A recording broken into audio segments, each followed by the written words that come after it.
Cities and Adolescents Mental Health. Hello everyone, welcome to the Lancet Summary YouTube channel. I'm Dr. Armi Khavandegar, a medical doctor and medical researcher, and here we are with Dr. Payman Salamati, a professor at Tehran University of Medical Sciences, specialized in the field of social and preventive medicine. In this YouTube channel, we are going to summarize medical topics recently published in the Lancet journal. Dr. Salamati, what topic are we going to discuss today? Hello everybody, thank you so much Army. You know that a couple of weeks ago we discussed a paper called Ensuring Age-Friendly Environments for All. It was published in the Lancet Healthy Longevity and it was about the environment and particularly civic environment for the elderly. And for today I've selected a specific paper and it speaks about the relationship of urbanization and adolescents' mental health. So, could you please explain a little bit more about this week's article?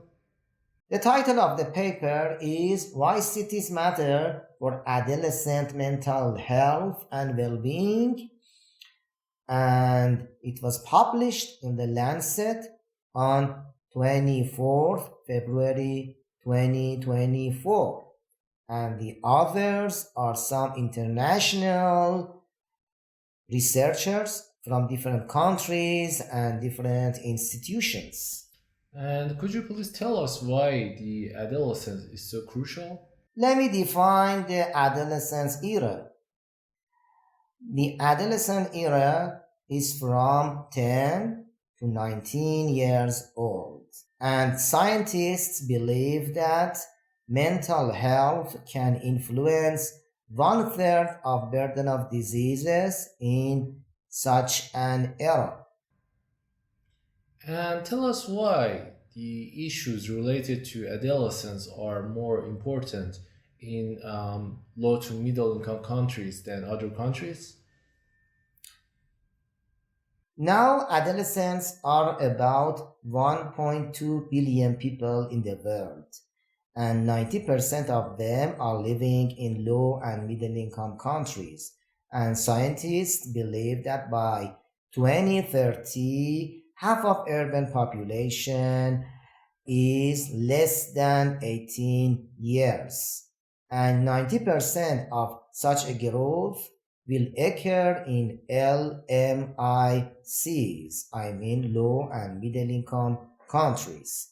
Sadly, LMICs have many problems, including poverty, armed conflict, violence, environmental stressors, and disasters. And in terms of mental health, could you please tell us about the differences between urban and rural lives? For sure, mental health problems are more common in cities because poverty rate and social disparities are more in cities than rural areas. And social capital is less in cities. As a result, we will have many long-term complications like depression, anxiety, psychotic disorders, about mental health issues. But to the extent of my knowledge, urban lives have its own, benefits. One of them is job opportunities. Another is communication skills and creation of better identity. Could you please explain it?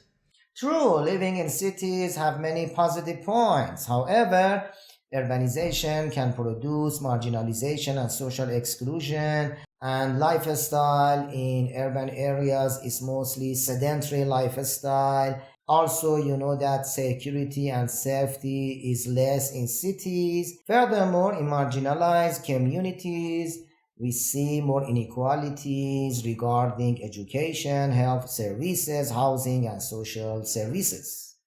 And what is the relationship between urban spaces and mental health? How do they affect each other?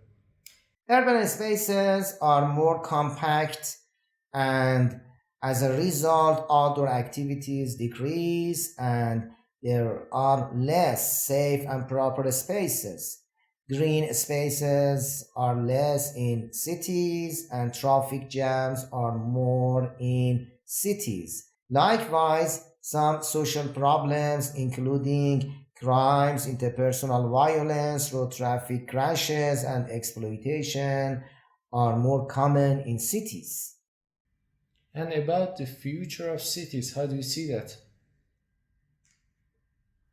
Scientists believe that urban growth continue in the future and it will happen mostly in LMICs, particularly in Africa and Asia. Such cities are medium sized with less than 1 million people, and the growth of such cities are unplanned, and most adolescents have to live in such societies. Urban lives have benefits and advantages at social levels. Could you please elaborate on it? True, if civil institutions act correctly, we will have live laboratories and we can decrease inequalities and increase mental health issues. In such cities, policymakers and local networks can intervene at different levels, including individual, social, and environmental. And in cities, other stakeholders such as officials, charities, volunteers, and industries are more interested in participating in interventions. Also, we have a better ecosystem for digital interventions due to internet and smartphones developments. In conclusion, according to the authors of this paper, what is the most important action to deal with these challenges? They believe that the first and the foremost intervention is to revise existing current social and financial system and support initiatives which can help youth better. They wrote at the end, the trajectory of today's young people will determine the world's collective ability to tackle a host of persistent problems, from poverty and inequality reduction to improved educational and economic outcomes, as well as the promotion of sustainable, gender equitable societies that will impact us all. Thank you for your time and explanation.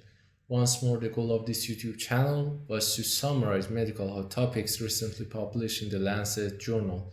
Don't forget to like this video, leave your comments below this video, and subscribe our channel.